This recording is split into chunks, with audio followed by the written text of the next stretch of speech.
como a gente recupera a nossa força depois de passar por vários equívocos, né? Quando a gente pensa em equívocos, né, quer dizer que durante o nosso caminho a gente não vai só acertar, né? A gente vai cometer erros, a gente vai às vezes se enganar, né? No sentido, não é só cometer erro, porque às vezes a gente comete erro conscientemente, né? A gente sacaneia alguém, mas às vezes a gente comete realmente erros de cálculo, né? Ou às vezes a gente realmente não consegue enxergar que nós também fazemos parte daquilo que nos aconteceu.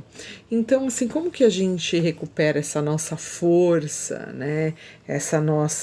Esse nosso conatos quando a gente tem contato com aquilo que a gente, por exemplo, percebeu que, por exemplo, errou, né?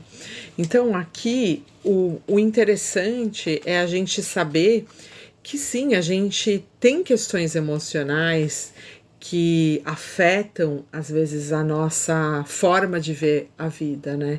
Às vezes a gente tem questões emocionais, ou mesmo assim, porque o emocional, quando a gente pensa nas questões afetivas, né? Aquilo que nos afetam, né? As nossas paixões, nossos patós, as nossas patologias, às vezes até nosso emocional mesmo, nossos temperamentos, né? E às vezes o nosso temperamento faz com que a gente entre nesse processo de erro, né? Entre nesse processo de engano, e aí a gente às vezes acha que a gente está calculando os próximos passos, e na verdade a gente está num mecanismo de defesa, né? E esse mecanismo de defesa, na verdade, nada mais é do que uma tentativa praticamente inconsciente, porque quando você não tem consciência sobre aquilo que te fez errar, ou quando você não tem consciência dos seus equívocos, a tendência é você ou tentar se impor, né, a partir do seu próprio engano, ou você tentar de alguma maneira achar uma resolução, mas não levando em consideração quais foram as suas questões que contribuíram, às vezes, para que aquele equívoco acontecesse. E, no fundo, como que você vai recuperar uma força que você nem se deu conta que você, por exemplo, se equivocou, né?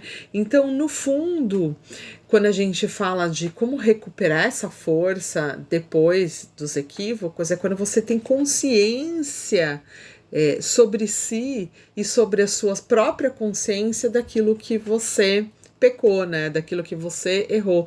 Não pecado no sentido moralizante, tá?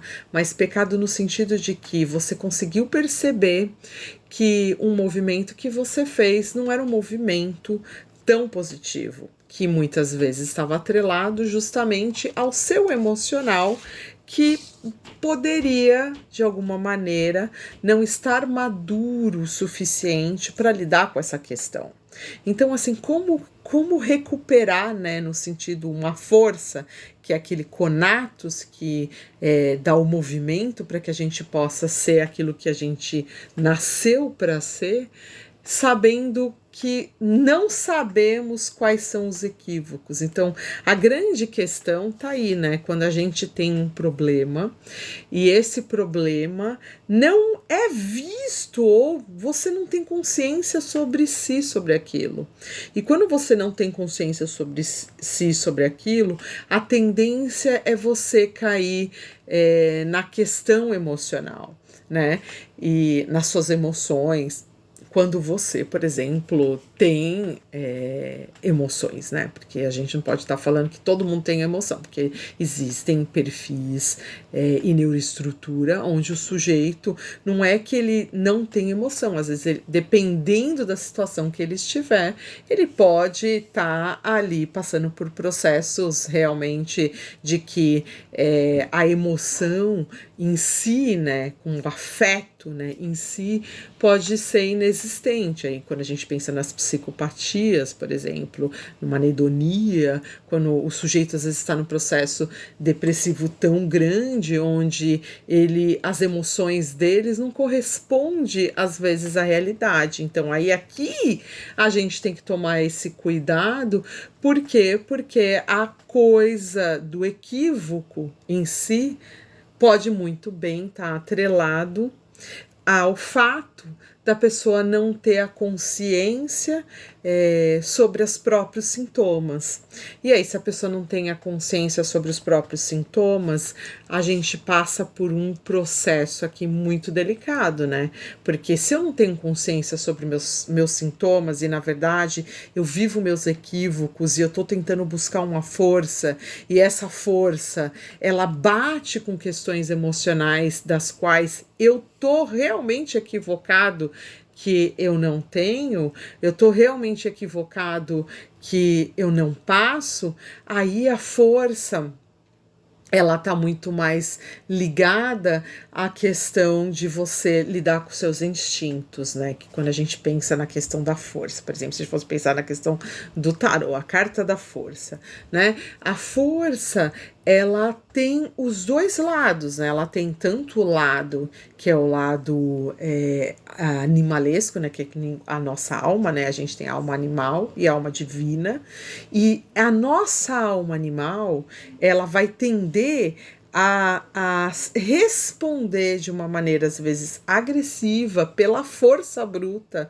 algo pelo qual o lado emocional não conseguiu discernir no processo mental ou espiritual, dependendo da questão.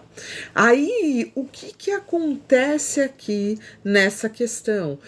O meu lado animal, da minha parte animalesca, tanto na ordem pietista mesmo, transcendente do espírito, pode não conectar com o bicho que nós somos como carne, né, como seres reencarnados na carne, com as questões instintivas.